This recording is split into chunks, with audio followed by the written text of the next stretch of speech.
ஓடுது. நான் சொல்றதே எடுக்கணும்.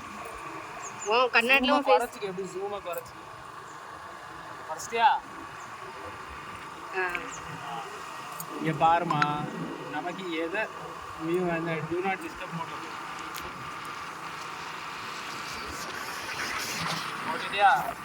இங்க பாருமா, நான் ஒன்று சொல்றேன்டா, நமக்கு எதுனாலும் அது கெட்டதுதான். இப்போ இப்போ நான் உனக்கு ஒன்று சொல்கிறேன், அதிலே நீ புரிஞ்சுக்க. நம்ம எதை அதிகமாக சாப்பிட்டாலுமே அது கெட்டதுதான்.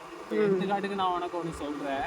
இப்போ நம்ம வீடு, அந்த வீட்டை சுற்றி ஒரு மூலிகை செடி இருக்குது. ஏன் அந்த செடி நம்மளுக்கு அதை சாப்பிட்டா சாவே கிடையாது அப்படின்னு சொல்கிறேன். என்ன நோயா இருந்தாலும் குணமாயிருன்னு சொல்றாரு. அந்த மூலிகை செடி மட்டும்தான் நம்ம வீட்டை சுற்றி இருக்கு. சரியா? அப்போ அதை நம்ம டெய்லியும் நம்ம ஒவ்வொன்றா எடுத்து சாப்பிட்டுக்கிட்டே இருக்கோம். கொரோனா வருது, ஒன்றும் செய்யலை. ஏதோ ஒவ்வொரு நோய் வருது, கால்ரா வருது, டைஃபாய்டு வருது, மலேரியா வருது அப்படின்னு வையேன், எல்லா நோயும் வருது. ஆனால் நமக்கு ஒன்றும் செய்யலை. பசி வருது, பசி மனுஷங்களுக்கு எடுக்கிற மாதிரி நமக்கு எடுக்கலை. சரியா? அப்போ எதுவுமே இல்லாம, தண்ணி கூட இல்லாம அந்த செடியை வச்சு நம்ம வாழ்ந்துக்கிட்டே இருக்கோம். டெய்லியும் சாப்பிட்டு கடைசியில இந்த உலகத்துல உள்ள எல்லா ஜீவம், எல்லா ஜீவராசிகள், எல்லா இனங்கள் எல்லாமே அழிஞ்சு போகுது. அப்பவும் நான் சாகல. அப்போ ஒருத்தர் மட்டும்தான் இருக்கிறாங்க. அப்போ அதுதான் அவங்களுக்கு கஷ்டம். கரெக்டா? என்ன சொல்ல வர? அதுதான் ஒரு பழமொழி உண்டு பாத்தியா, அளவுக்கு மிஞ்சினால் அமிர்தமும் நன்று. சரி, அது எங்களுக்கு தெரியும். அதுதான். இப்போ அந்த ஒரே செடியை நம்ம சாப்பிட்டு நம்ம வாழ்ந்துட்டோம். வாழ்ந்து எதுக்கு? சந்தோஷமா தானே வாழணும். அந்த சந்தோஷம் தான் நம்ம கிட்ட இல்லையே.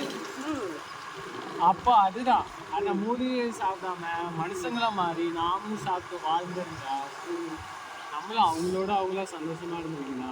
அவங்களா இருந்திருக்கீங்களா? அந்த நோய் வந்திருந்தாலும் அதுக்கான மருந்தையும் தேடி இருக்கிறோம். சரியா?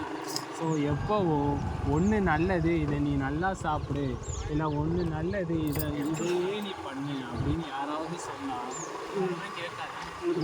எல்லாத்துலேயுமே இருக்குது. ஒரு மனுஷனுக்கு பார்வையும் முக்கியம், பேசுகிற திறனும் முக்கியம், பேசுறதும் முக்கியம். எல்லாம் இருந்தாதான் அவன் மனுஷன். இல்லையா? இந்த இடத்துல அவனை ஊனன்னு தான் சொல்லுவாங்க. ஊனுங்கிற வார்த்தை ஊமையாக இருக்கணும்னா ஏதாவது செஞ்சுக்கிட்டே இருக்கணும். புரிஞ்சுக்க. 3 நிமிஷத்துக்கு மேலே போயிட்டா? எத்தனை நிமிஷம்? 3:20. கட் பண்ணிட வேண்டியதானா? This content sponsored by BuyMode Shopping App. BuyMode e-shopping application is one of the online shopping app. Descriptionல ஆப்போட லிங்க் இருக்கு, ட்ரை பண்ணி பாருங்க. ரொம்பவே யூஸ்ஃபுல்லாகவுமே இருக்கு.